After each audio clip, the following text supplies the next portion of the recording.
Good afternoon, everybody, and welcome back to another installment of Scott Selections here for Thursday, October 17th. Before we get into today's play of the day, we'll do a quick recap of what happened yesterday.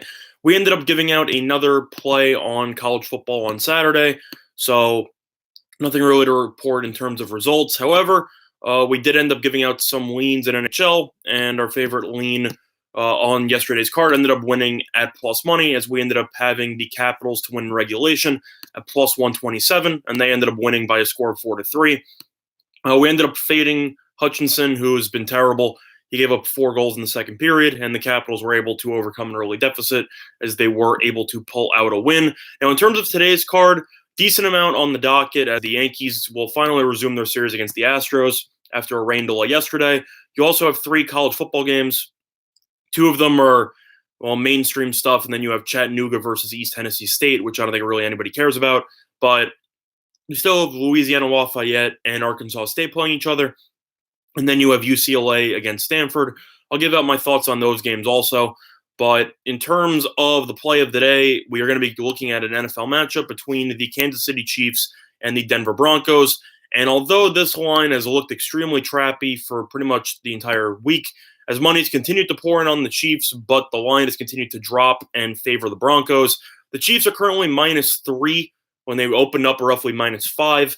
And at that line, I have to take Kansas City. And for that reason, the play of the day will be on the Kansas City Chiefs at -3, which is available at -110 on FanDuel. Now, the main reason why this line has dropped is due to the fact that the Kansas City has faced a ton of injury concerns, particularly to some starting offensive linemen and some starting members of the secondary. Particularly Eric Fisher, starting tackle, he's out. Starting guard Andrew Wiley, he's out. Starting defensive tackle Chris Jones, he's out. And starting cornerback Kendall Fuller is out as well. And starting receiver Sammy Watkins is injured also, and he will not be playing. I know that that's a lot of injuries. Watkins I'm willing to pass on because he has not played a lot over the last couple of weeks. And the Chiefs also got Tyreek Hill back last week, who ended up having 2 touchdowns. So I think it will be easier to replace him than the others. In terms of Kansas City's defense, though, it has been terrible so far this season. That has been the main reason why the Chiefs have lost each of their last 2 games. So I understand. And plus, Mahomes is also injured with an ankle. So I understand why why the spread has dropped towards Denver. But at the same point, Kansas City has dominated this series in recent years, and Andy Reid has just. I know Andy Reid's a great coach, but he has just been unbelievable against Denver. And I'm going to pull up the stats for that right now. If you've looked at the recent matchups between Denver and Kansas City, Denver has not beaten Kansas City since 2015. And Kansas City has won each of the last 7 meetings straight up, each by at least 3 points. So based on track record, I have to lean Kansas City. Plus, if you look towards spreads, Kansas City's 5-0 in their last 5 meetings against the spread in Denver. The Chiefs are 6-1 against the spread in their last 7 meetings. And the road team is actually 9-2 against the spread in the last 11 meetings between these teams. Simply put, I know that Denver has looked good over the last 2 weeks, and they have won each of their last 2 games. But they beat the Chargers, who I think proved last week against the Steelers that they are just not a great team. And they also ended up beating the Titans last week 16-0, as Mariota ended up getting benched for Ryan Tannehill. I don't really think beating the Chargers or the Titans is much to write home about. Do I trust Flacco and Fangio at home? No. I know that Mahomes isn't healthy, and I know that they ended up losing to the Colts on Sunday Night Football 2 weeks ago.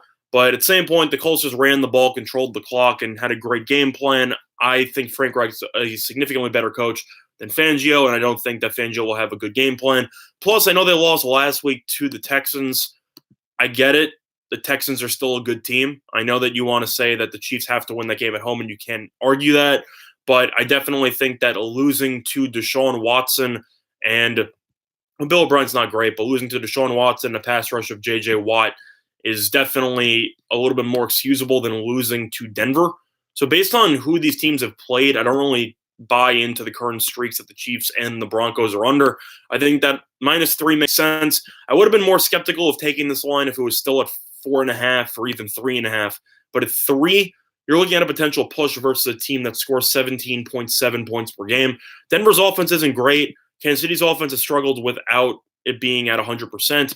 But at the end of the day, I'll take Mahomes against Denver's offense. I think that Kansas City should score at least 24 points, and I question whether or not Denver will be able to score 21 points.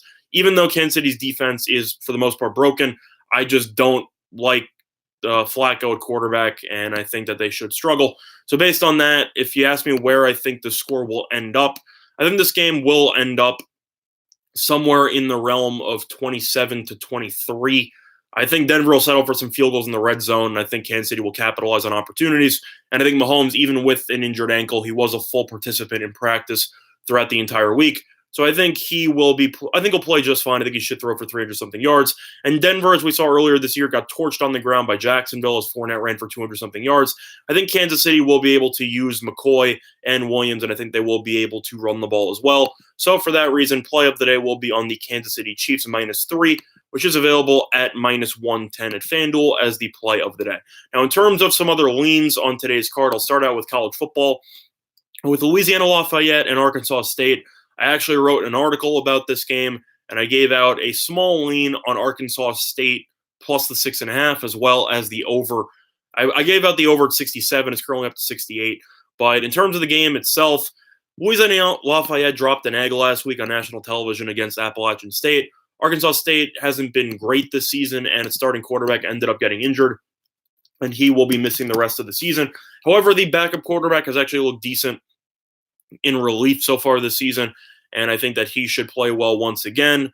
In terms of the actual stats here, Arkansas State was projected to do stuff with Logan Bonner at quarterback, but he is officially out for the year with a thumb injury. So Lane Hatcher has come in. His 8 touchdowns, 5 interceptions. 5 interceptions are not great. However, he does possess some mobility, so he does potentially cause some matchup problems for Appalachian State. Do I think Arkansas State's defense is good? No, they've given up 43-plus points in each of their last 2 games. I'll lean to the over. These teams got together last year, and they combined for about 100 points. I think you should see a lot of scoring in this game, and Levy Lewis is still a solid quarterback. I think that last week, Appalachian State simply came out focused. I think they were ready to play, and Louisiana kind of just, I don't want to say they slept on their opponent, but they came out with a complete no-show at home. I think this game will be very high scoring. I think you should see both teams get into the mid to high 30s. I'll lean to the over 68. And I think in this type of shootout, I will lean to the home underdog here, plus the points. But my favorite play on that game will be the over, as that line has been steamed from roughly 65 to 68. I think you should see that game get into the 70s, lean to the over in that one. And in terms of the late game between UCLA and Stanford, money is poured in on UCLA. Stanford opened up a roughly -7, currently down to -3. Main reason why I will not be touching this game is due to the lack of information regarding the quarterbacks for both teams. UCLA was missing their starting quarterback last week in Dorial Bethel-Thompson. He's currently questionable for this game. Stanford has already announced that original starting quarterback KJ Costello will be out. Backup quarterback David Mills is also questionable. So Stanford could be using their third-string quarterback versus UCLA's backup quarterback, or honestly even their starter. Nobody really knows. Totals has taken a dive from 55 to 49.5 as a result due to the questions regarding the quarterback. In terms of the actual line itself, I'll lean to Stanford, but I really don't want to try. I don't know who's starting for either team in terms of quarterback play, so I'm personally going to pass, but I will lean to Stanford, as UCLA's defense has been hit or miss, and I think Stanford will look to for some ground and pound with Cameron Scarlett in the backfield. I think he should play well. So I will lean to Stanford. I think their defense will play better, but in terms of the actual game, I'm not going to touch it because I really don't know who's going to be starting quarterback for either team, so I will personally pass. Now, in terms of hockey, we ended up winning our main lean yesterday on the Capitals. Looking at today's betting card, not really much to talk about, as I'm not really a big fan of anything, but if you wanted me to look for some value, I would lean to Minnesota as an underdog here at roughly, what are they, like plus 140, plus 150, give or take. Let me pull up the lines on FanDuel real quick. Yeah, Minnesota money line at plus 145. Am I going to bet it personally? No. However, Minnesota has not looked great at all this season, but mostly with Dubnyk and net. Stalock was actually the goalie for their last win, and he ended up having a shutout. I think that Price is a solid goalie, but at the same point, I like Stalock and net. I think it's an upgrade. I think plus 145 is a little bit steep. I think it should be somewhere in the realm of plus 130, so I like the value on that one. Other than that, looking at the rest of the betting card, What else do I like here? Lean to the Sabres on the money line at plus 100. Since Allmark ended up playing yesterday instead of Hutton, that means Hutton will be in net today, and he is still undefeated. In terms of the Kings, you could be looking at Campbell, but Campbell did play in the last game for the Knights. For the Kings, I should say. And I expect Jonathan Quick to be in net I expect them to give him some reps just based on reputation alone, even though he's been arguably the worst goalie in the entire league this season. Sabres, they did lose yesterday on the front end of a back-to-back, but the Kings aren't that good. And I think at plus 100, I think you're getting a decent price for a solid Sabres team. So I will lean to the Sabres on that one as well. Other than that, though, not really much else to talk about on the betting card. So I think we're going to wrap up the video here. Play of the day, once again, will be on the Kansas City Chiefs -3, which is available at FanDuel at -110.